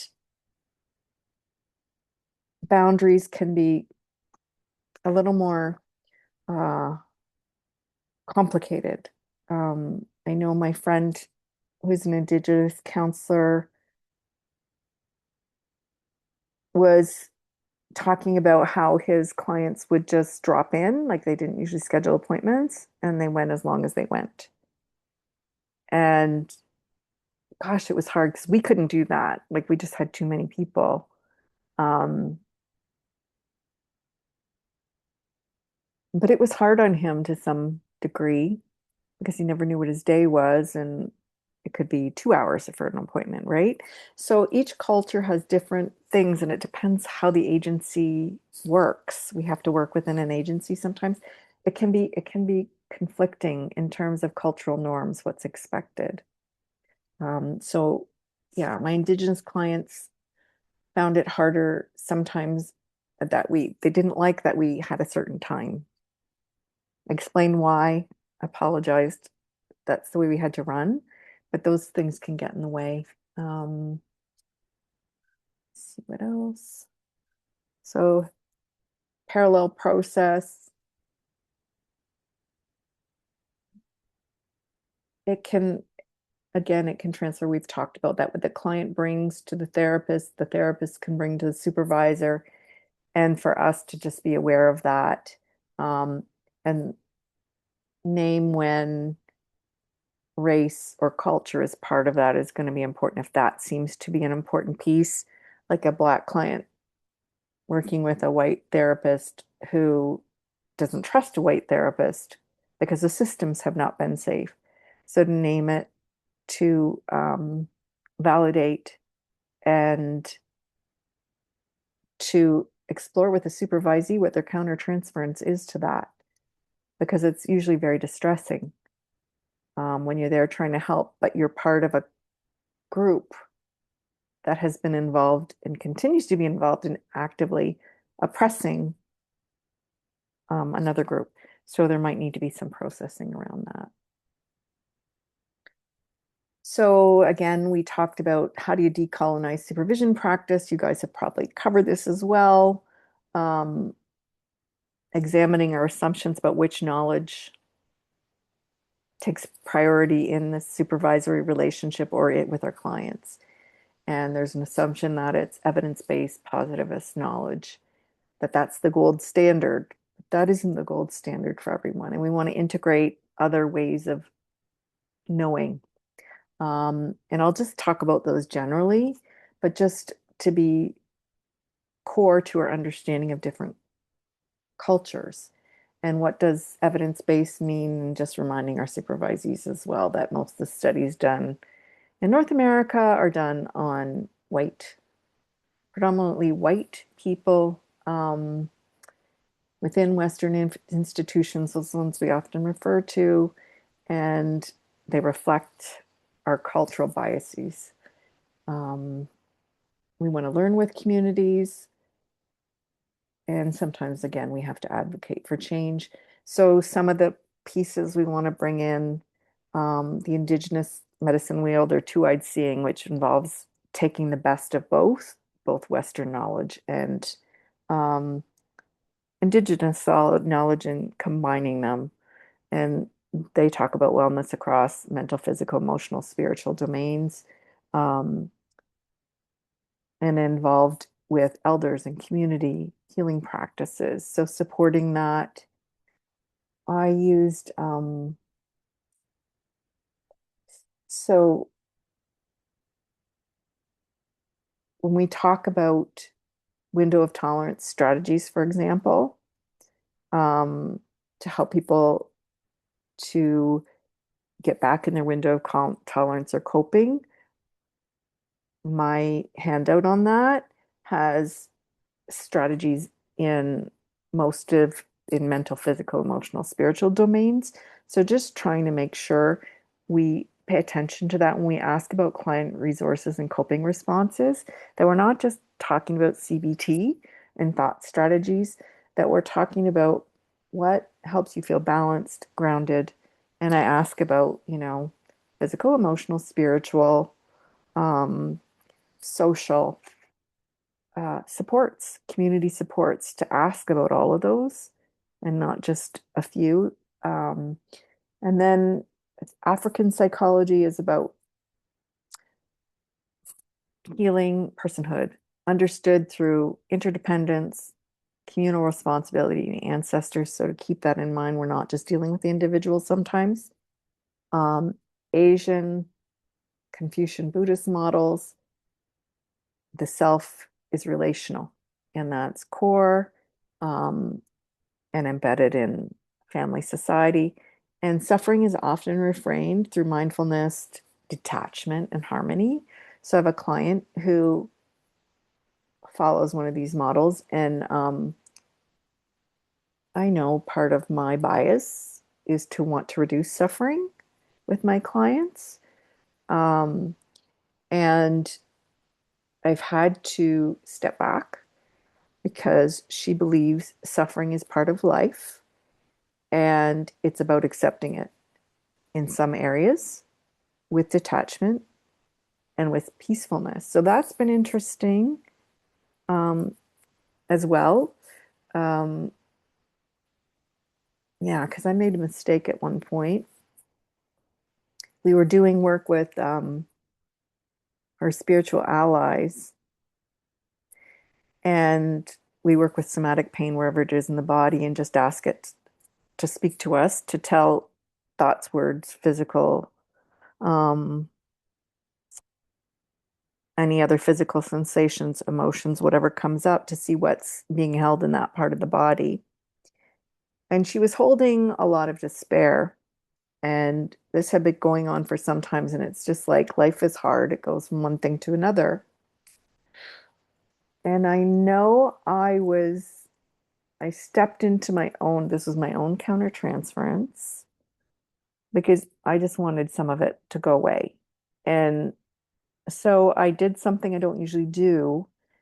And I said, would you be willing to release just a small bit of it, 1% of that despair, um, to allow your allies to hold it and just replace that with a little bit of compassion? And she was upset by that remark, by that suggestion, because it felt, what did she say? It felt somehow minimizing, not minimizing. It felt that I didn't understand that she just needed to accept it. That was what she needed to do. And her allies were there to help her to accept it. And so I apologized. Just to write, that was me. I'm sorry for that. And I apologize to the part that's holding this pain. Um, so if you're okay with it, can we just offer acceptance and gratitude for the part that is able to endure this and who holds it? And that seemed to help. Um, but that was my mistake culturally, right? And we have those moments, I think. Um, I learned, and so that was helpful to me. Sometimes Latin American often has a liberation psychology. There's a emphasis on oppression and social injustice and healing through developing awareness of social, political, and economic oppression and taking action. So there's this more collectivist type of action. So these can be helpful for us generally. Every client experiences these differently, but just to have that in the back of our heads that we're not always working from a Western centered psychology. We did talk about client or clinical cultural transference. Um, the ones I'm just gonna mention a little more, sorry, is hard. It's hard. The cultural guilt and shame. Um, so feeling discomfort in your own privilege, and that pain can lead us to avoid some topics, or might go overboard in trying to be accommodating someone or not to upset them because and we might even avoid gentle challenging when it's needed, um, because of guilt and shame. Uh, so to keep that in the back of our mind, if we're feeling that, it can impact our behaviors. Because I know, I don't, I know that I've gone through that cultural guilt and shame when I think about what's happened to different cultures. And it has impacted my behavior in some instances, but now I'm more aware of it. To kind of, I guess, want to make up for some of the injustice, you know? But that's not always helpful in the moment. So to keep that in mind. The other thing, over identification, we talked about that. I know exactly what it's like because, if we might think that, or the supervisee might think it. I know exactly what it's like because I'm also from this culture. Well, none of us knows exactly what it's like. We might have a general understanding of some of the beliefs, values, what have you, but each person's family a little bit different. Um, so just we want to be mindful that we often have unique experiences, even though we have common cultural identities. Um, and then sometimes, just to be aware that, and this isn't, I don't think I haven't heard this happening much with supervisors and supervisees, but just be aware that sometimes the supervisee might feel so distant from a client's culture that they just don't know, say they don't know how to understand them because it's just so unfamiliar. Um, it could undermine the alliance. So it's coming to terms with what we all have in common. We've all, I talk to supervisees. What we all have in common, again, it's being overwhelmed by content. It's what we all have in common. We've all felt fear and shame and sadness and hurt. And the content of how we got there is important, but it's not all of it. Our alliance comes from witnessing and validating and being with, um, even if we haven't experienced the same things. So that reminder can be helpful. Group supervision can be a little trickier, especially if we have people from different cultures, if they're invisible hierarchies or even visible ones. If we have a BIPOC supervisee in a predominantly white group, we just need to be mindful because sometimes they're asked to explain a culture or they feel they need to speak for a culture, and that's never fair.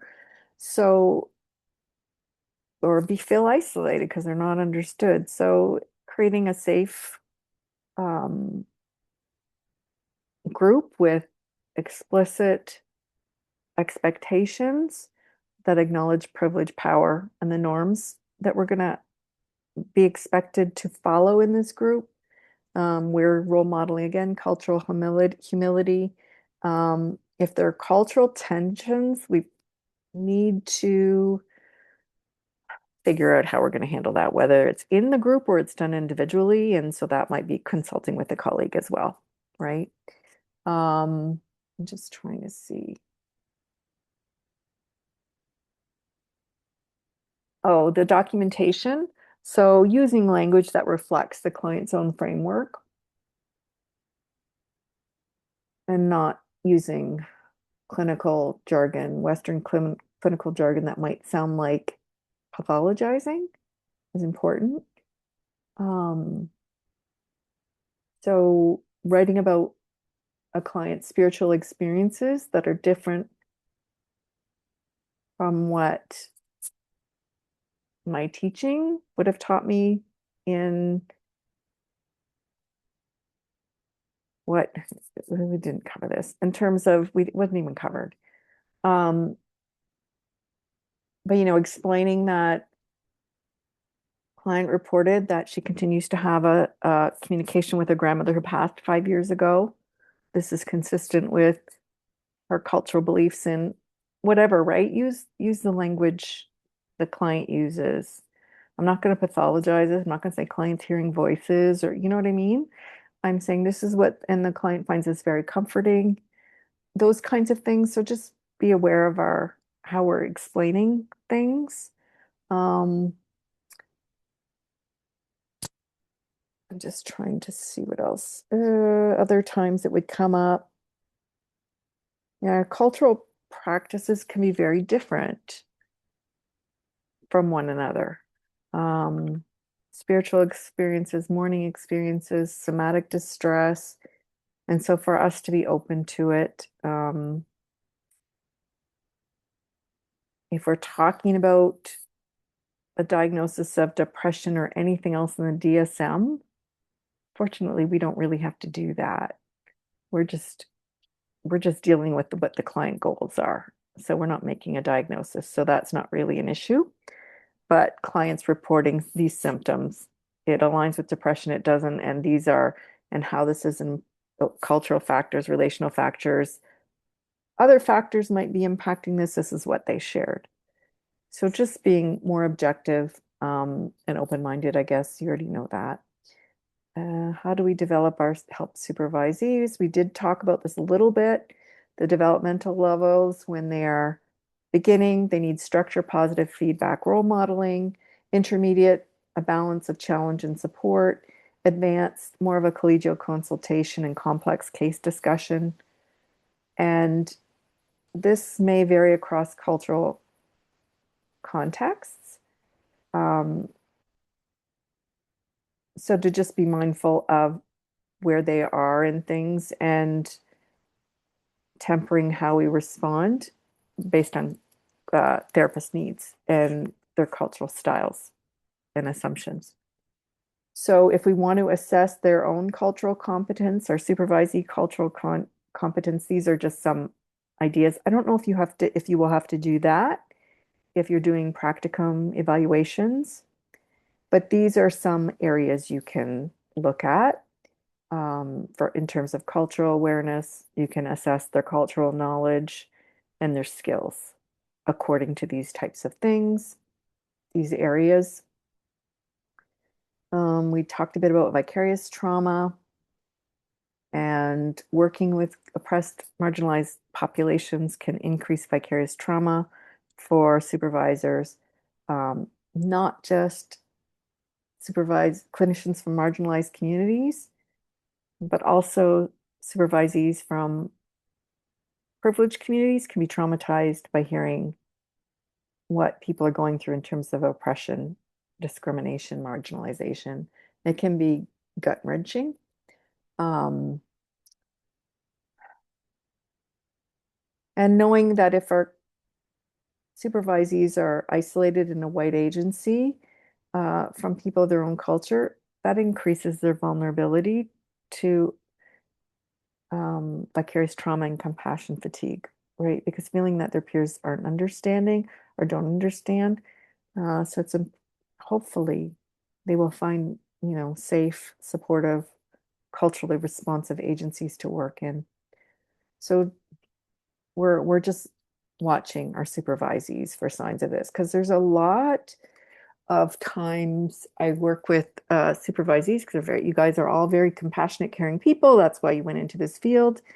And they're just devastated by what they see clients go through in terms of oppression, um, marginalization, discrimination. And so some of my work with supervisees today, for example, we reviewed some cases. Clients were really experiencing horrible oppression. And I always ask, how are you doing? Because the therapist is usually not doing really well with that. And we need to process that too, because this is hard, especially when you can't fix the things that are happening to a client, or you can't go out and be the advocate for them because you're in private practice and that's not your role. Do you know what I mean? So it's working with that as well, because there can be passion fatigue. Just trying to think. We talked about this. Racial trauma is a legitimate systemic response. It's not a weakness. Um, and differentiating burnout, compassion fatigue, and racial trauma. Because racial trauma can cause PTSD, which is different than burnout and compassion fatigue, right? So just encouraging people, if they're being traumatized, to get support on their own as well. Um, just trying. So we did talk about some of these. One of the things I wanted to mention was the cultural humility fatigue. One of my colleagues was really tired. Actually, a couple of them were. I've spoken to different Indigenous counselors who, on Orange Shirt Day, were asked to speak publicly to do like public education events. But these events, they would have to take time off afterwards because they were talking about something that was very personal to them that had traumatized their entire family. And so that burden of educating white colleagues and just the general population about racism, bias, cultural differences, they're exhausted. And I don't know if it needs to happen another way, but the cost to them is really high. So if we're organizing something in an agency, our supervisees often don't feel like they can say no, but we might want to be really aware of this, to not put them on the spot because the cost to them can be very high. So that's a part I just wanted to mention. Um, and just to remember, wellness is not universally considered individual. Um, and so that can be something that's new for supervisees as well, because we talk a lot about self-care, and self-care usually means individual something. What does it mean? So to help them be more conscious that self-care isn't just reading or watching a movie or going for a walk, but talk about other activities that involve, you know, relationships, family, ceremony, if that's part of their culture, to incorporate those things and normalize them as part of self-care as well.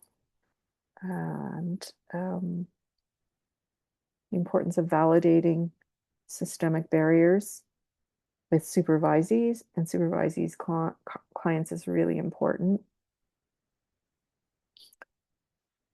So we did talk about this one before. Just a reminder that when we have ruptures and repair due to cultural difference, how it might show up for supervisee, if might withdraw or they might confront. And disengagement, silence, avoidance, if they don't feel safe and respected, we might see it more often in a group than one-on-one, but that's important for us if group supervision. So we need to be mindful of this, or if there's like overt challenging conflict or complaint, we might want to address that too if that's a change for a supervisee, and talk to them and find out what happened. So give them the benefit of the doubt with that, obviously, um, and ask them what would restore safety and trust. And we work on rupture repair, but that sometimes has to be done in a group, or if the microaggression came from a specific group member, we might have to involve them in that as well. So we talked about, I think we've covered these. So I'm gonna move on just through talking. And if you do need to write feedback or evaluations, these are just some sample statements, some areas to discuss in an evaluation if you're doing a cultural assessment, cultural sensitivity assessment with supervisees. And then I'm going to skip this. You guys already covered it. It sounds like in your course.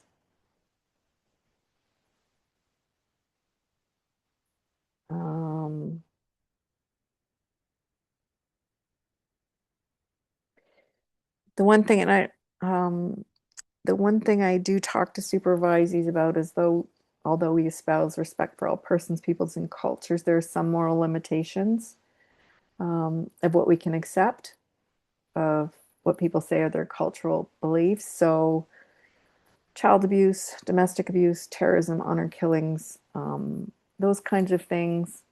I have had to, even when people tell me that this is part of the culture, say that is abusive or that kind of violence is not accepted in Canada legally, morally, um, and I can't condone it. So there are limits. I offer resources. I don't know if you've had any experiences with this. It's difficult in therapy if we have to do this with a client, and supervisees might need some help with that, um, because that can cause a rupture in the relationship.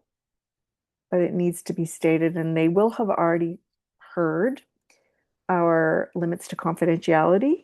So they will know if they're disclosing these things. Some of these things we do have to make reports, mandatory reports. But there are limits in terms of culture. Any thoughts regarding moral exceptions? Have you had to deal with them? And are there any issues that would be really difficult for you to deal with from another culture, that of something that might have come up that is a norm or acceptable, which clashes with your own values? I think one Nada? thing for me that's it's quite accepted in many cultures still, but it's quite hard for me to understand is the concept of like arranged marriage, especially when it's a little bit forced, when Mm-hmm. someone isn't happy or they don't want to, but they feel the sense of obligation that they have to. It's very delicate because, of course, Yes. you know, a lot of times they're coming to the session saying like that they have to do this and they're planning on going through with it. And of course, we have to respect that, but Mm-hmm. it's difficult for me on my end. I can imagine. Yeah, that's a good example. Yeah, those are hard. I don't know. Yeah. Any others or those? That's, yeah. Yeah. It's hard. Trying to think if there are others that have come up because those were the ones, the examples are the ones that I've heard. But yeah, arranged marriages can be, if they're not wanting to do it, that would be tough. Yeah. Um, okay. So sometimes with supervisees, their own resilience we can support by helping them leverage their own cultural strengths and resources um, to maintain their own cultural connections and which of those support their coping and healing, that they may find resilience in communities with who have histories of oppression because there are such strong people in communities that have been oppressed.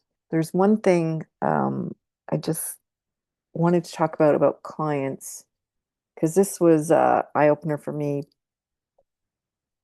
when I would have newcomers to Canada, whether they're refugee or immigrants, come in and talk about feeling lonely in the cultural adjustment and how they miss family and friends back home and different things at home. I would sometimes say, well, there are communities like there's the Ukraine community that has events, the Colombian community, that whatever, right? And one of my clients, actually two of my clients, well, yeah, one said it and another one, I said it. I was more cautious with the second one, but what he said was, as a refugee, when he left his country, it was because he was targeted for death, and he knew that the people who terrorized him have contacts in Canada, and if he were to get to go to these community events and get to know them. He's heard of other cases where word got back to the groups that were targeting him and they would go after his family. So sometimes it's not an option for them to connect. And in my privilege, I didn't know that. I didn't even conceive of that. Um, there was another case where privilege, um, I guess I was surprised because I hadn't thought of it.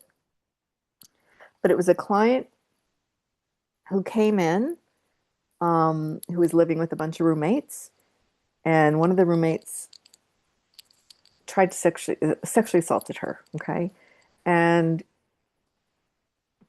she contacted police.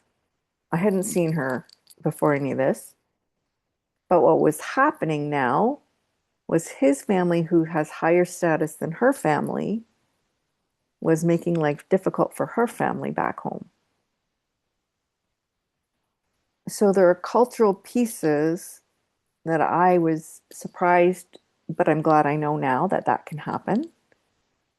There are pieces sometimes that we don't know.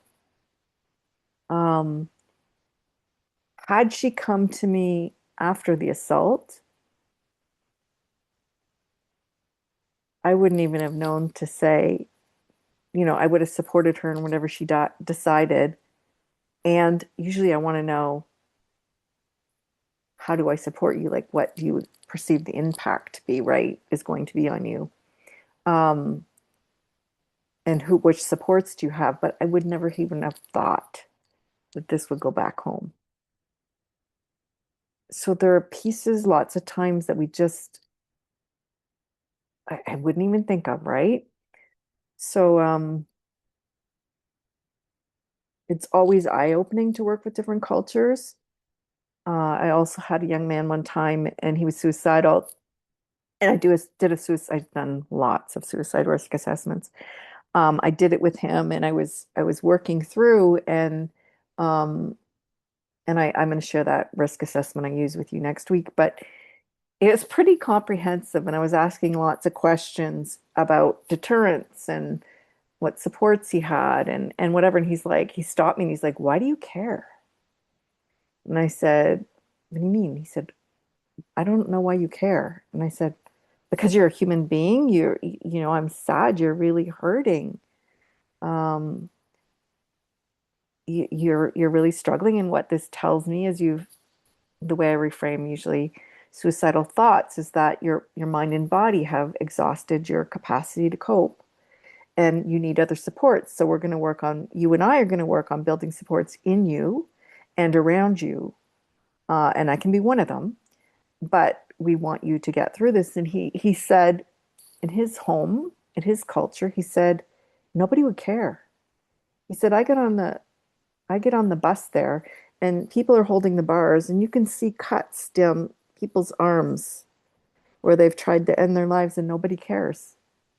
So there are these different, I don't know if that was his lens or that's true or whatever, but the fact that he believes that, again, it was a cultural piece um, that I was really surprised by. So we have those moments, I think, with people from different cultures, and we learn, um, a lot about that person and possibly a bigger picture. So that's pretty amazing. Yeah. I don't know. If either of you had those kind of eye-opening moments where you're like, I had no idea that this is what it's like for different people or might be like, like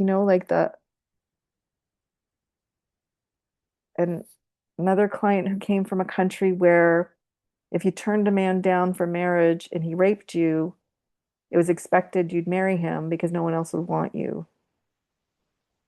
That was pretty, that's distressing too. That was a new one for me.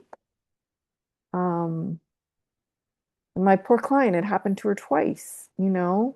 Um, so just pieces that might be a different norm or a different belief system that can be really helpful for us to understand what our client is dealing with and going through and help our supervisee to understand, especially if we're in a position of privilege, we are living here generally, um, to not have to think about certain things. So, yeah. Um, okay, what's our time? We're at 8:30. Um, talked about this. I know I had some case studies, um, but I think you guys are tired. Uh, you've probably had a long day, so you're welcome to look at it. We don't have to do it here. Because it just talks about some of the challenges in a few different cases and what some of the reflections are that we would do. Does that sound okay? Any questions at all or comments? Because I appreciate that you've done a lot of this before, so I'm hoping that if we just shift to a supervisory lens, it's all going to be to your benefit and your supervisees as well. Just a different way of looking. I did have one question, Shirley, but it's not so much related to our topic for today. It has to do with professional liability insurance and supervision. Is Yeah, it okay to ask it now, or do you rather sure. that I email No, it? that's fine. I'm only asking now because I'm actually renewing for the coming year. Mhm. And because I would have completed this training soon, it does ask if we're going to be supervising Mhm. students, and then you can kind of add on some coverage. Um, but I Oh, guess good. supervising students is different than supervising therapists who aren't students, right? It is different in how you do Yeah. it Hmm. because you're responsible. If you're supervising like a student, you're doing an orientation. If they're in your agency, you're much more hands-on. Right. You are more responsible for overseeing their caseload. Like there were different things, right? Checking their Yeah. notes. Like you're way more involved. Um, all the students I had, my contract says they will have their own, like every Yeah. therapist you work with should have their own professional liability insurance. Yeah. Never had to pay more for supervising anyone. So I'm not sure what that's about. I may not check off the supervising students at all because I think in Okay. the end I may just go for supervising like Someone who's, non-students. So sort of like yes. newer therapists who aren't students, maybe a little bit simpler. Because like you said, there's a lot involved with supervising a student who's still in training, right? Yeah, I do. I mean, for my therapist, I did a 10-hour orientation, right? Mm-hmm. Um, for what like all the emergency stuff, the electronic stuff, what I expected in terms of resources I typically use, suicide Mm-hmm. risk assessment. I went over with that, all the mandatory stuff, which I'm going to go over with you guys next week. Um, it's a big job. Yeah. I don't want to do it now because it's just so intense and I'm not on site with people. Mm-hmm. Mm-hmm. Um, because when I was on site with somebody and they had a suicidal client, I could walk into the room with them Yes. or they could come and get me. I worry about their vulnerability because some of them go into private practice right away and Yeah, I've seen that happen a lot, they haven't especially even with done their the training. yeah, I see it happen a lot where they haven't really worked anywhere else. Or even some programs, you'll do your practicum in private practice and then immediately start with that clinic. Yeah. Um, but you've helped a lot because I actually don't think, based on what you're saying, that supervising students would be the right move for me, especially that I pretty much do virtual. And I just don't think it Yeah. would work based on what you're saying. I ended up doing it just because of a circumstance this year, and it was Yeah. difficult because the other thing is if they're in an agency, you're probably getting paid for it. If they're one-on-one, that's a lot of money they have to spend on orientation. And I've found sometimes they didn't plan for that. And Hmm. so it becomes like I'm putting my professional license on the line for soup. I am responsible for you as a student, right? Right. And we have to do this much supervision and you don't want to pay for it. So there's a Mhm. problem sometimes. Sometimes there's a tension that I'm like, I really don't need this, right? Like, and I really don't charge a lot for supervision compared to what other people do. But it's like it's a lot. And I've had to say we have to meet weekly for an hour, and I need to know what all your case, at least an hour, and I need to know every case you're dealing with. Because when they're a student, you need to know every case they're dealing with because they don't know what they're doing. Yeah. Yeah. No, it doesn't So sound like the right move for me. I really it's appreciate this. Yeah. okay. I mean, when I was at an agency, if your agency pays you, I mean, we did a 20-hour orientation at this place I worked at before, but that also involved bringing them to having them have tours and meeting everybody one on Mm. one, and it was all kinds of stuff. And then I met them 2 hours a week for supervision, one on one, and they participated in our biweekly group supervision. So they were getting 11 hours a week of supervision, which they're not going to want to, or sorry, not a week, a month, 11 hours a month of supervision, which they probably wouldn't want to pay for. Do you know what I mean? Yeah. Yeah. So just, yeah, It's good to keep in mind. It's a big difference, it it's a seems. really big Yeah. difference. I'm not going to do it again just because I did it for 20 some years and it's a huge responsibility, especially Mhm.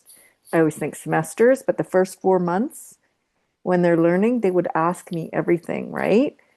And I worry that virtually, I'm not getting phone calls. So what's going on in terms of them? Are they not asking? Are they guessing? Yeah. Um, so those are just things I don't know. Keep in mind.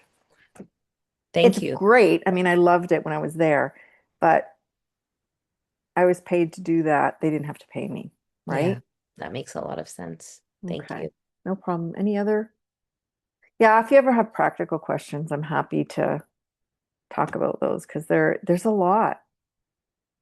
Yeah. Okay, well, you guys have a good night. I will see you next week. And yeah, take good care. Bye.